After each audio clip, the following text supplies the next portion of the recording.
اور وہ آل پاکستان مہاجر اسٹوڈنٹس آرگنائزیشن تھی. Right. ہم اس وقت طالب علم تھے. میری عمر اس وقت 18 سال تھی اور میرا داخلہ جو ہے، میں حیدرآباد سے میرا تعلق تھا، سندھ سے، اور وہاں سے میں کراچی جب آیا تو سندھ میڈیکل کالج میں آیا، اور میں نے پہلی دفعہ سندھ میڈیکل کالج میں جب اے پی ایم سو بنی تو اس کا پہلا یونٹ بنایا. اچھا. تو میں اس کے ان بانی اراکین میں شامل ہوں، اے پی ایم ایس او کے. بعد میں جو اے پی ایم ایس او کا ہمارا بنیادی منشور تھا، وہ منشور انہوں نے جو ہمارے دو گروپ اس منشور کے موضوع پہ بن گئے تھے پارٹی میں، ایک کو میں ہیڈ کرتا تھا، ایک کو الطاف حسین صاحب کرتے تھے. یعنی کہ اے پی ایم ایس او میں تب بھی فیکشن ہو گئے دو گروپ تھے. اچھا. تو اس وقت 13 مارچ 1984 کو، فروری 1984 کو ضیاء الحق نے کوٹا سسٹم میں 10 سال کی توسیع کی تھی.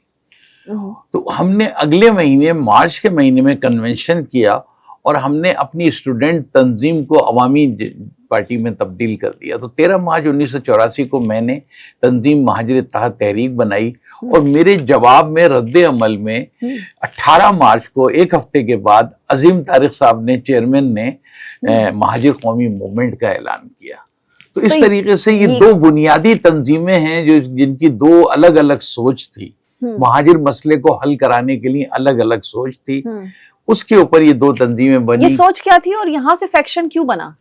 وجہ کیا تھی؟ سوچ دیکھیے، یہاں پر ہماری جو بنیادی سوچ تھی وہ یہ تھی، جس وقت ہم کامن تھے، وہ اس میں نمبر 1 مطالبہ یہ تھا کہ ہم جب تک کراچی جو ہمارا میجر اکثریتی علاقہ ہے، انکلوڈنگ ادر بلدیاتی علاقے جہاں تک ہماری اکثریت ہے، جب تک یہ ایک صوبائی درجہ حاصل نہیں کرے گا، ہمارے نیچے اسٹوڈنٹ تک کے مسائل حل نہیں ہوں گے. تو یہ صوبہ بنانے والی بات جو ہے، یہ مطالبہ بہت پرانا ہے. یہ 1978 کے ہمارے پہلے منشور اے پی ایم سو کا قیام کیوں اور کیسے میں نمبر 1 پوائنٹ ہے. نمبر 2 پر کوٹا سسٹم ہے. نمبر 3 پہ بنگلہ دیش کیمپوں سے اپنے محصور پاکستانی، یعنی جن کو بہاری بھی کہا جاتا ہے، ان کی وطن واپسی ہے. اور اسی طریقے سے کہ آبادی کے حساب سے اسمبلیوں میں نمائندگی، اور اس طرح کے ہمارے مطالبات ہیں.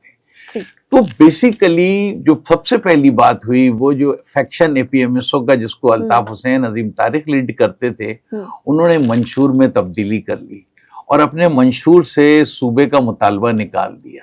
اور ان کا اتحاد جو ہے وہ سندھ کی علیحدگی پسند تنظیم جی اے سندھ کے ساتھ ہو گیا، جی ایم سید کے ساتھ ہو گیا. اس پوائنٹ پر ہمارا گروپ جو تھا یا ہمارے لوگ جو تھے وہ سب الگ ہو گئے اور انہوں نے اپنی تنظیم الگ بنائی. یہ سپلٹ ہو گیا سے یہ ایک دو جماعتیں، اور یہی مہاجروں کی دو بنیادی جماعتیں، مہاجر اتحاد تحریک اور مہاجر قومی موومنٹ. تو یہ ہمارا اس طرح سے آغاز تھا. ذرا تھوڑی سی نظر ثانی کریں کہ آپ نے بتایا شروعات سے ہی فیکشن اور سپلٹس ہوئے تھے، تو آفاق احمد صاحب بھی الگ ہو گئے، تو وہ بھی اس وقت تک ایک پیج پہ تھے. آفاق احمد جو تھے وہ جب یہ الگ ہو گئے ہیں ہمارے دو فیکشنز، تو اس وقت اے پی ایم ایس او تھی، جیسے میں نے کہا نا، 1978 سے لے کے اور 84 تک تو اے پی ایم ایس او تھی. تو آفاق احمد صاحب کی اس میں انٹری جو ہوئی ہے وہ تقریباً 81 وغیرہ میں ہوئی ہے. یعنی 3 سال کے بعد اے پی ایم سو بننے کے بعد، اور وہ بھی 81 کے اینڈ میں اور 82 میں، جب ہم نے پہلی دفعہ اے پی ایم ایس او کے علاقائی یونٹ بنائے تھے. یعنی اے پی ایم سو تو طلبہ تنظیم تھی جو کالجوں میں کام کرتی سیاسی پارٹی نہیں تھی، لیکن پھر اس کے کچھ علاقائی یونٹ بنائے، جس میں پہلا یونٹ جو میں نے خود اس کا افتتاح کیا تھا وہ پی آئی بی کالونی کا بنایا تھا. اچھا. اور اس کے بعد لانڈی کورنگی بنا، لیاقت آباد بنا. تو ہمیں پھر علاقوں میں جیسے لانڈی کورنگی سے آفاق احمد، ان سے بھی سینئر لوگ تھے جنہوں نے پارٹی بنائی تھی. یہ تو بعد میں ایز کارکن شامل ہوئے تھے. یہ اس وقت اے ٹی آئی کے وہاں کے کالج کے یونٹ سیکریٹری تھے، انجمن طلبہ اسلام نورانی پارٹی کے. اور عامر خان جو تھا وہ اس وقت 14 سال کا تھا اور لیاقت آباد 4 نمبر کے اندر اپنی شاہجہاں پوری برادری کا جو ینگر ایلیمنٹ تھا. تو یہ لوگ ہمارے علاقائی یونٹوں میں شامل ہوئے. ان کا نہ پارٹی کے ابتدائی منشور سے، نہ قیادت سے، نہ سیاست سے کوئی تعلق تھا، لیکن انہوں نے 1981 کے بعد سے لے کے جب انہوں نے اس میں شامل ہوئے تو 84 تک انہوں نے اپنی تنظیم میں اتنی جگہ بنا لی تھی کہ 84 میں جب الطاف حسین نے MQM بنائی تو اس میں ان کو عہدے دیے گئے، اس لیے کہ انہوں نے اپنے علاقوں میں مہاجر خیل بنا لیے تھے، انہوں نے اپنے علاقوں میں پیلی کوٹھیاں آباد کر لی تھی، تو چونکہ یہ ایک بہت بڑا کارنامہ تھا ان کا، ایک صاحب کو جرنیل کہا جاتا تھا، ایک صاحب کو کرنل کہا جاتا تھا، تو یہ جرنل اور کرنلوں کی پارٹی نے جو ہے وہ مہاجر عوام کو یرغمال بنا لیا، اپنے انڈر کر لیا، اور پھر اس کے بعد کی کہانی 87 سے شروع ہوتی ہے۔ آپ نے ذکر کیا بڑا کہ انہوں نے بھی اپنی جگہ بنائی، تو پھر جب جگہ بنا لی آپ نے تو اپنا بتا دیا کہ ایک کانفلکٹ آیا کیونکہ انہوں نے وہ شک نکال دی کہ صوبہ جو ہے نہیں چاہیے الگ سے،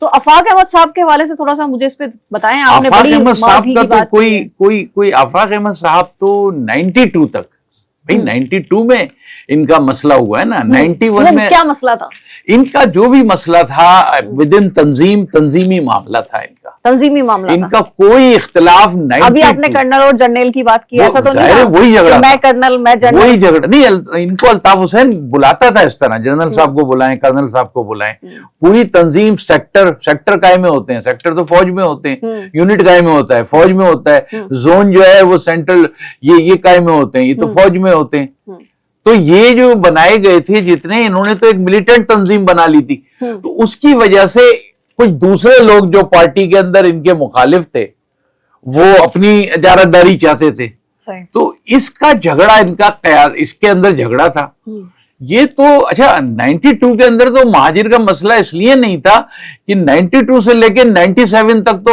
الطاف حسین کا نام بھی مہاجر قومی موومنٹ تھا، جی بالکل، تو پھر دوسری مہاجر قومی موومنٹ، تو اس وقت صرف 92 کے اندر انہوں نے بنائی، وہ ان کی بھی مہاجر قومی موومنٹ تھی، اس لیے ان کو اپنا نام رکھنا پڑا مہاجر قومی موومنٹ حقیقی، ہاں جی حقیقی اور MQM۔ تو اس طرح سے وہ تو 97 میں کہ جب انہوں نے اپنا بالکل نام بھی بدل دیا، تو یہ جو ہے اس کے بعد سے جو ہے اس کے 92 سے 97 تک کوئی ایسا ایک لائن کا کوئی ایک بیان بھی دکھا دیا جائے کہ ان کا اختلاف مہاجر لفظ پر تھا۔ آج جو کراچی کا شہری ہے وہ یہ سوال کر رہا ہے کہ اتنی بڑی شراکت داری، آپ کی نیشنل اسمبلی 22 سیٹیں آپ کو ملی ہیں یہ صوبائی اسمبلی میں، لیکن جو مہاجر کمیونٹی ہے وہ ان کے کسی بھی کام سے مایوس ہی نظر آتی ہے، کیا وجہ ہے؟ دیکھیے اس بات کا جو آغاز شروع ہوتا ہے نا، وہ اس بات سے ہوتا ہے کہ MQM کو پہلی کامیابی جو دلوائی گئی یہ 1987 میں، ابھی MQM کو بنے ہوئے صرف 3 سال ہوئے تھے، 84 میں بنی ہے، 87 میں ان کو کامیابی دلائی گئی، اور میں پورے دعوے سے اور ثبوت سے، یہ وہی اسٹیبلشمنٹ جو اس ملک کو چلا رہی ہے، انہوں نے یہ وہی اسٹیبلشمنٹ ہے جس نے PTI کو بھی PTI کو لے کے آئی، وہ تو اسی طریقے سے جو نواز شریف کو لے کے آئی، یہ سب کچھ میرے سامنے ساری جماعتیں بنتی رہی ہیں اور ٹوٹتی رہی ہیں ان کا سب۔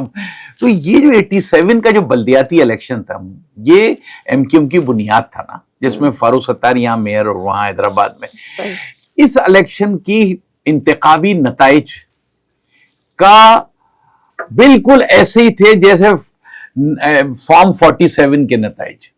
یہ کوئی نئی بات نہیں ہے، نئی بات نہیں ہے، میں آپ کو بتا رہا ہوں کیوں کہ اس 87 کے بلدیاتی الیکشن میں میری جماعت اور ان کی جماعت دو ہی کراچی کے اندر مہاجر علاقوں کے اندر وہ تھی۔ مجھے اگست کے مہینے میں گرفتار کر لیا گیا، گرفتار الطاف حسین کو بھی کیا گیا، کیونکہ پورے شہر میں پنجابی مہاجر پٹھان مہاجر فسادات ہو رہے تھے، قتل و غارت گری ہو رہی تھی، مجھ سمیت پوری تنظیم کو میری گرفتار کر لیا گیا، یہاں سے لے کے جیکباد اواڑوں تک، اور گرفتار کر کے ہمیں جیلوں میں ڈال دیا گیا، اور مجھ پر بغاوت کا مقدمہ بنا۔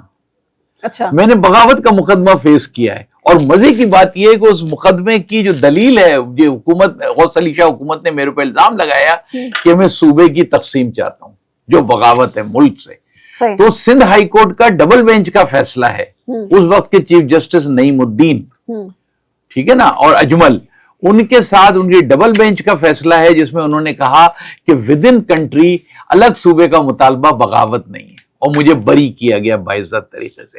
لیکن مجھے اس پورے پیریڈ میں اگست سے لے کے اور الیکشن تک مجھے جیل میں رکھا گیا اور مجھے مجبور کر دیا گیا کہ جب میری پوری قیادت جیل میں تھی تو ہم نے اس بلدیاتی الیکشن کا بائیکاٹ کر دیا. اب جب ہم نے بائیکاٹ کر دیا تو اس کے نتیجے میں متحدہ آ گئی. متحدہ کی حالت یہ ہے, میں ثبوت کے طور پہ بتا رہا ہوں کہ متحدہ, اب میں کہہ رہا ہوں اس وقت مہاجر قومی موومنٹ تھی, ایم کیو ایم کی حالت یہ تھی کہ ایم کیو ایم کے پاس ساری بلدیاتی حلقوں میں کھڑا کرنے کے لیے کونسلر تک اویلیبل نہیں تھے. تو پھر انہوں نے جنگ اخبار میں ایک چھوٹا سا اشتہار دیا کہ جو آدمی ہمارا ٹکٹ لینا چاہتا ہے وہ 100 روپے کے ساتھ ہمارا فارم جمع کرا دے. اچھا, تو اس وقت کی جو جذباتیت تھی مہاجر کمیونٹی کے لیے ریپرزنٹیشن ہے اور آپ کو اخبار میں ایڈ لگانا پڑ گیا. جی ہاں, تو دیکھ لینا یہ 87 کی آپ کو بات کر رہا ہوں, کوئی کونسلر نہیں تھا. یہ حیدرآباد میں بعد میں انہوں نے میئر بنا دیا اس کو, آفتاب شیخ کو. یہ 2 سیٹوں سے الیکشن لڑا تھا اور آزاد امیدوار کے طور پہ. ایم کیو ایم کا تو یہ کینڈیڈیٹ بھی نہیں تھا, مر گیا ابھی. تو ابھی کہنے کا مقصد یہ ہے کہ یہ پورا 87 کا الیکشن مانیٹرڈ تھا, کیونکہ اس وقت اسٹیبلشمنٹ کی جو ہیڈک تھا وہ جماعت اسلامی تھی, جو 2 دفعہ کراچی کے اندر اپنا میئر لا چکی تھی افغانی صاحب کی شکل میں, 79 میں اور 83 میں. تو اس کی تو بلدیت چل رہی تھی, اس کی بلدیہ بھی ایک سازش کے تحت توڑی گئی تھی. اس کی بلدیہ توڑ کے ودن 30 ڈیز الیکشن اناؤنس کر دیا گیا تھا اور ان کو لے کر آ گئے تھے. لیکن اب لوگ کہتے ہیں اس کے قطعاً یہ معنی نہیں ہے. دیکھیں, ماحول ایسا تھا کہ مہاجر اپنے مسائل سے بہت تنگ تھے اور مہاجر تحریک جگہ جگہ, مہاجر جذبہ, مہاجر, وہ تو ہم نے بھی اتنا ہی پہنچایا ہے جتنا انہوں نے کام کیا, ان سے شاید زیادہ میں نے کام کیا. لیکن وہ کام کرنے کے بعد اسٹیبلشمنٹ نے ان کو ہمارے اوپر, یعنی کہ اس شہر کے اوپر اور اس آبادی کے اوپر بٹھا دیا. جب 87 میں ان کے 2 میئر آ گئے اور ایک بلدیاتی محلے ان کا کونسلر بیٹھ گیا, تو پھر 88 کا الیکشن تو مذاق تھا نا. لیکن اس کے باوجود 87 سے لے کے اور 88 تک الیکشن تک سندھ میں ماحول بنانے کے لیے سانحہ حیدرآباد بھی ہوا, یہ علی گڑھ قصبہ کالونی بھی ہوا, سانحہ سوراب گوڈ بھی ہوا. یہ سب وہ عوامل تھے جس سے ان کو تقویت دی جا رہی تھی, لیڈر بنایا جا رہا تھا. میرا آپ سے پھر یہ سوال ہے کہ چلیں وہ تو پھر اس طرح کی جھوٹ یا بیان بازی کرتے ہیں یا کلیم کرتے ہیں, آپ نے کیا کیا؟ دیکھیے, ہمارے ساتھ مشکل کیا تھی. پہلے تو یہ میں نے آپ کو بتایا کہ 87 میں تو ہمیں بلدیات سے بالکل آؤٹ ہو گئے ہم نا. تو 88 کے اندر جس کے لیے بساط بچھائی گئی تھی کہ ان کو نیشنل اس پہ لانا تھا, جب یہ 88 کا پورا الیکشن انہوں نے اینٹی پیپلز پارٹی سینٹیمنٹ پہ لڑا نا, 88 کا الیکشن ظاہر ہے, اور اینٹی پیپلز پارٹی اور اینٹی سندھی کے اوپر انہوں نے الیکشن لڑا سندھ بھر میں. جب یہ الیکشن جیت کے آ گئی, ان کی 11 سیٹیں, 9 کراچی سے, 2 حیدرآباد سے, جیتنے کے بعد وہی اسٹیبلشمنٹ جو پیچھے سے کام چلا رہی تھی, اس نے ان کو بولا جاؤ بے نظیر بھٹو سے اتحاد کرو. جس کے خلاف الیکشن لڑا اسی سے جا کے اتحاد کیا نا. وزیر اعظم کو اس کو ووٹ دیا انہوں نے, اور صدر کے لیے غلام اسحاق خان کو ووٹ دیا. یہ جو مہاجر نظریے پہ اگر یہ چل رہے تھے تو اس غلام اسحاق خان کے مقابلے کے اندر ایک مہاجر صدر کا امیدوار تھا احمد جعفر, جو بابا مہاجرین کہلاتے ہیں. سر پھر سوال تو پھر یہ پیدا ہوتا ہے کہ آج بھی جو صورتحال ہے ایم کیو ایم کی, یہ ڈیلیگیشن وہاں ڈیلیگیشن ہمیشہ ادھر ادھر گھومتے رہے ہیں, تو کیا یہ کوئی نیا ان کا پینترا نہیں ہے؟ میں آپ کو یہی بتا رہا ہوں کہ اچھا انہوں نے 88 میں یہ کیا, 90 کا صرف 18 مہینے کے عرصے میں 2 الیکشن ان کو مل گئے. دنیا پاکستان کی تاریخ تو یہ ہو کہ لوگوں کو 12 سال الیکشن نہیں ملتے, 2-3 دفعہ ایسا ہو گیا. ان کو تو 18 مہینے میں 2 الیکشن مل گئے. 88 میں انہوں نے جو بساط 87 میں بٹھائی تھی, تو 88 ہی کی جو فیور چل رہا تھا لوگوں میں, اس میں 90 میں ان کو ووٹ پڑا. ٹھیک ہے نا, مزید تقویت ہو گئی, فوراً ہی گورنمنٹ ٹوٹی. اور کیا 90 میں جیسی ان کی اب کی دفعہ جو حکومت بنوائی انہوں نے نواز شریف کی بنوائی, یہ جا کے نواز شریف کے ساتھ مل گئے. کیوں کہ پیچھے ملانے والے بیٹھے ہوئے تھے. اس کے بعد پھر 93 آ گیا, اس کے اندر یہ جا کے پھر بے نظیر بھٹو کی حکومت میں شامل ہو گئے. پھر اس کے بعد 97 آ گیا, پھر یہ جا کے نواز شریف کی حکومت میں شامل ہو گئے. پھر اس کے بعد وہ آ گیا, مشرف آ گیا, یہ مشرف کی حکومت میں شامل ہو گئے. پھر اس کے بعد جو حکومت آئی یہ ہر حکومت میں شامل, ایون انہوں نے درمیان کی 3 مہینے کی جتوئی کی, بلک شہر مزاری کی, وہ حکومتیں بھی نہیں چھوڑی. تو آپ کہہ رہے ہیں یہ ہے کہ یہ ہمیشہ ایک بڑے اتحاد میں شامل ہوتے ہیں, مہاجر کمیونٹی کی جو ریپرزنٹیشن ہے وہ صرف ایک ڈھکوسلا ہے. ایک عمران خان آ گیا اس کے ساتھ شامل ہو گئے, یہ آ گئے ان کے ساتھ شامل ہو گئے. تو جو جذباتیت تھی الطاف حسین صاحب جو بانی سب ختم ہو گیا ہے کہ ہم تو کرتا پاجامہ پہننے والے لوگ ہیں, اجرک ٹوپی پہننے والوں کی لائن لگاتے ہیں, فلاں لوگ جو ہیں اپنی لگاتے ہیں, ہمیں کوئی ریپرزینٹ نہیں کرتا. نہیں, یہ سب جھوٹ ہے, سب پورا جذبات بھڑکانے کے لیے. جذبات الیکشن سے 2-3 مہینے پہلے مہاجر کے نعرے لگاتے ہیں, نجیے مہاجر کہتے ہیں, الیکشن جیتے, الیکشن ان کی مرضی منشا سے جیتتے ہیں جو اس ملک کا پورا. جب وہ جیت جاتے ہیں تو سب سے پہلے حکومت میں شامل ہونے والے زرداری کو, ابھی زرداری کی پارٹی نے نہیں بولا تھا کہ آپ صدر بن جائیں, سب سے پہلے ایم کیو ایم نے بولا کہ ہمارے صدارت کے امیدوار زرداری صاحب. تو یہ سیاسی فوائد جو ہیں, اس طرح کی سودے بازی بہت دفعہ ہو چکی ہے. سر اس کی وجہ سے یہ ہوا میڈم کہ کوئی 2 سے 4 ہزار لوگ ہوں گے, ٹھیک ہے نا, جو سڑک سے اٹھ کے اور محلوں میں پہنچ گئے, اور جو مہاجر قوم ہے 4 کروڑ کی 5 کروڑ کی, وہ آج تک اپنی اب تو کروڑ بھی نہیں رہی سر, گریڈ 4 کی نوکری کے لیے ترس رہی ہے. اس کو کوئی سیاسی حقوق حاصل نہیں ہے, اس کا کوئی آئینی ڈھانچہ ابھی تک نہیں ہے, اس کا کوئی آئینی تحفظ نہیں ہے, اس کی جانوں کا تحفظ نہیں ہے. اچھا چلیے یہ بتائیں کہ آج کے موجودہ دور میں کیا سودے بازی ہوئی ہے, اس بڑے اتحاد میں شامل ہوئے, کیا ملا؟ نہیں, میں تو عرض یہ کر رہا ہوں کہ دیکھیں یہ کہتے ہیں کہ ہم نے ایم کیو ایم پاکستان, جیسے کہ آپ کا سوال تھا, یہ کوئی ایم کیو ایم پاکستان نہیں ہے. اس کو ایم کیو ایم بریکٹ میں یہ پی لکھتے ہیں نا, جو پاکستان لوگ کہتے ہیں, میں جب کبھی پوچھتا ہوں میں اس کو ایم کیو ایم پیداگیر کہتا ہوں, پی فار پیداگیر. یہ پورے کے پورے لوگ جتنا ٹولہ ہے ایک پورا وہ بن گیا, یہ اپنی پارٹی کی صفوں میں کسی کیریکٹر والے آدمی کو آنے نہیں دیتے ہیں, انٹری نہیں دیتے ہیں, یہ ڈھونڈ کے کسی ٹسوری کو لاتے ہیں, منع کہ اس کو وہ وہاں ساری زندگی خود لاتے ہیں, اس کو دیکھ لیتے ہیں کہ اب یہ ایسے لوگوں کو جگہ دیتے ہیں نئے لوگوں میں کہ جو ان کی پیداگیری میں ساتھی بن سکے, ان کے کاموں میں. ان کے پاس اب پوری پارٹی میں ایک آدمی کیریکٹر والا نہیں ہے کہ جس کے لیے کہہ سکیں کہ اس آدمی پہ اعتماد کرو. سیاست اعتماد کے ساتھ ہوتی ہے. اچھا وہ جو یہ انتخابی ڈھکوسلے بازی ڈرامہ, وہ جو ان کے جن کو یہ پہلے تو انہیں روحانی باپ کہتے تھے, بانی بھی کہلاتے ہیں, وہ جو ان کا طریقہ سیاست. اچھا یہ جو پاکستان بنی ہے, کیا اس نے اپنا منشور میں ایک فل اسٹاپ اور کاما کا بھی فرق کیا ہے جو M Q M Altaf Hussain کا تھا منشور؟ کیا انہوں نے نام میں تبدیلی کی ہے؟ کیا انہوں نے طریقہ سیاست میں تبدیلی کی ہے؟ نہیں. آپ کے مطابق جو آپ نے ماضی کا حال سنایا ہے اسے تو لگتا ہے کہ سب کچھ ایکشن ریپلے چل رہا ہے. 88 سے لے کے اور یہ 2024 تک سیم ہی ہو رہا ہے. تو یہ صرف اتنا سا بات یہ ہے کہ یہ کیا ہوتا ہے کہ پاکستان کی جو اسٹیبلشمنٹ کی ضروریات ہوتی ہیں یہ اس کو بھانپ لیتے ہیں. اب جب حکومت تبدیل, اگر آج کوئی ایسا اتنی سینس ہے ان کے اندر بھانپ لینے کی, یہ تو سینس ان کو مل جاتی ہے اور انڈیکیشن بھی دے دیا جاتا ہے ان کو کہ آپ سب سے پہلے حکومت یہ چھوڑتے ہیں, ڈکٹیشن ملتا ہے. تو اس لیے مہاجر قوم کی تباہی اور بربادی کی جو سب سے بڑی وجہ ہے, اور دوسری باتیں اپنی جگہ ہیں, وہ یہ خود ایم کیو ایم ہے. جب تک یہ پارٹی ان لوگوں کے لیے استعمال ہو کر, اس وقت تک مہاجر قوم کے لیے حقوق حاصل کرنا مشکل ہو گئی. اسی لیے آپ کا جو سوال ہے اس پہ آ رہا ہوں کہ ہم جیسے لوگوں کو اپنا کیریکٹر.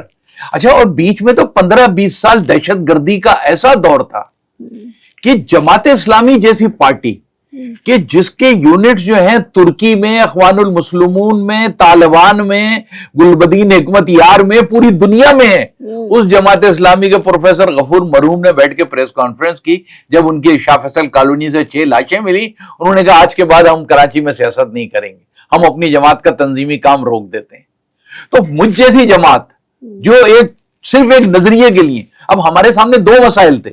ایک طرف اس کا مقابلہ کریں دہشت گردی کا, اس سے کیسے بچیں کیونکہ انہی آبادی انہی محلوں میں ہمارا کارکن بھی وہی ہے مہاجر, اور دوسری طرف یہ سازش جو ہے یا تو ان سے بچتے ہوئے ہم ان کے گڑھے میں گر جائیں.